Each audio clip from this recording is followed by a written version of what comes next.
Belakangan ini banyak sekali permintaan antibiotik oral tanpa resep dokter dari pasien yang ingin bersuah medikasi. Namun, apakah Anda tahu bahwa bahaya penggunaan antibiotik yang tidak tepat? Untuk mencari tahu, maka yuk simak video berikut ini. Antibiotik adalah obat yang digunakan untuk mencegah dan mengobati infeksi yang disebabkan oleh bakteri, bukan jamur maupun virus. Lalu, apakah penggunaan antibiotik selama ini sudah tepat? Mari kita simak melalui Cerdik. Cerdik, cerdas gunakan antibiotik. Video edukasi untuk kita semua. Antibiotik adalah salah satu obat yang paling sering dikonsumsi oleh masyarakat. Salah satu contoh antibiotik yang sering digunakan adalah amoksisilin.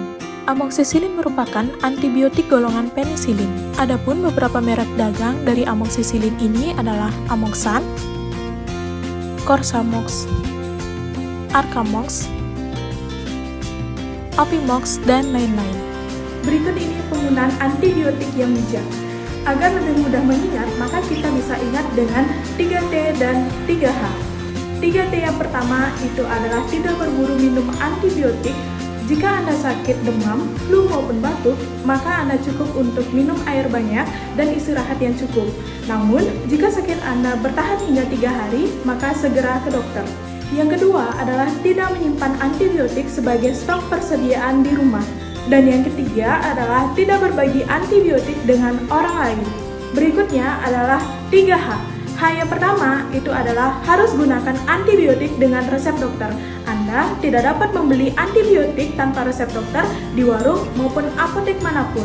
H yang kedua itu adalah harus habiskan antibiotik yang sudah diresepkan. Sekalipun Anda sudah sembuh, maka Anda harus meminum sampai habis antibiotik untuk mencegah adanya resistensi antibiotik. Dan H yang ketiga itu adalah harus minum sesuai dengan aturan pakai. Jika Anda diresepkan 3 kali sehari, maka Anda minum setiap 8 jam. Dan jika Anda diresepkan 2 kali sehari, maka Anda harus minum setiap 12 jam. Jika penggunaan antibiotik tidak tepat, maka akan menyebabkan resistensi antibakteri. Resistensi ini merupakan kemampuan bakteri untuk menetralisir dan melemahkan kerja antibiotik, atau dengan kata lain, bakteri akan kebal terhadap antibiotik. Penyebab resistensi ini umumnya dikarenakan suah medikasi yang dilakukan oleh pasien sehingga akan menyebabkan kesalahan diagnosis penyakit atau infeksi yang diderita.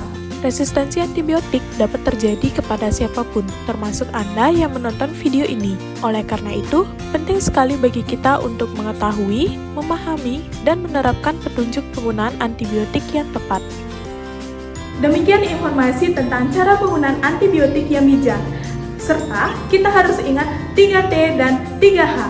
Ingat antibiotik, ingat cerdik. Terima kasih telah menyaksikan video ini. Semoga bermanfaat. Saya Marisa Kumala, salam sehat.